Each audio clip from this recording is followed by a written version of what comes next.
श्री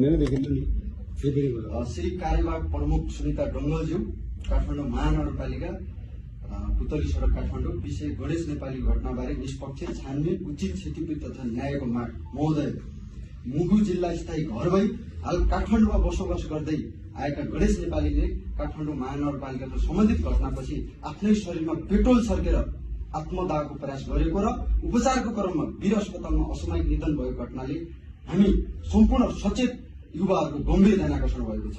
यो घटना अत्यन्त दुःखद र संवेदनशील छ। यस घटनाले राज्य स्थानीय सरकार तथा सम्बन्धित निकायको उत्तरदायित्व, नागरिकको जीविकोपार्जनको अधिकार, सार्वजनिक सेवाको मानवीय व्यवहार तथा कानूनी कार्यान्वयनको शैलीबारे गम्भीर प्रश्न उठाएको छ। कुनै पनि नागरिक आत्मदाह जस्तो पीडादायी अवस्थामा पुग्नुपर्ने परिस्थिति सृजना हुनु आफैमा चिन्ताको विषय हो। काठमाडौँ महानगरपालिकाले सडक व्यवस्थापन, अतिक्रमण नियन्त्रण तथा कानून कार्यान्वयनका क्रममा मानवीय संवेदनशीलता, गरीब तथा श्रमजीवी नागरिकको जीविकोपार्जनको अधिकार र सम्मानलाई समेत प्राथमिकता राख्नुपर्ने हाम्रो स्पष्ट धारणा छ। यस घटनाको सत्यता चाहिँ सार्वजनिक हुन आवश्यक छ। यसैले काठमाडौँ महानगरपालिकाका कार्यवाहक प्रमुखज्यूसँग हाम्रो निम्न मागहरू प्रस्तुत गर्दछौँ। 1. मृतक गणेश नेपालीका परिवारलाई उचित राहत, क्षतिपूर्ति तथा न्यायको सुनिश्चित गरियोस्। 2. घटनाको निष्पक्ष, स्वतन्त्र, पारदर्शी छानबिन गरी सत्य तथ्य सार्वजनिक गरियोस् तथा दोषीमाथि अझैसम्म कानूनी कारवाही गरियोस्।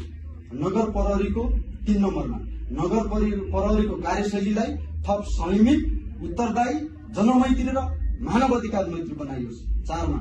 गरीब, श्रमजीवी तथा विविध क्षेत्रका नागरिकमाथि हुने भनिएको अमानवीय व्यवहार, अनावश्यक बल प्रयोग तथा सामान जफत गर्ने कार्यको समीक्षा गरी आवश्यक सुधार गरियोस्। 5. जीविकोपार्जनमा प्रतिकूल असर पार्ने अत्याधिक जरिवाना तथा कारवाही सम्बन्धी व्यवस्थाको पुनरावलोकन गरी आवश्यक संशोधन गरियोस्। अन्तिममा नागरिकको जीवन, सम्मान र बाँच्न पाउने अधिकार राज्यको सर्वोच्च दायित्व हो। यो स्थानीय सरकारको पनि दायित्वको विषय हो।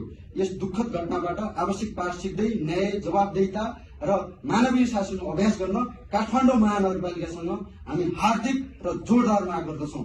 राष्ट्रिय जेनजी नागरिक अभियान, बस्न दे सरकार, बाँच्न दे सरकार अभियान। धन्यवाद।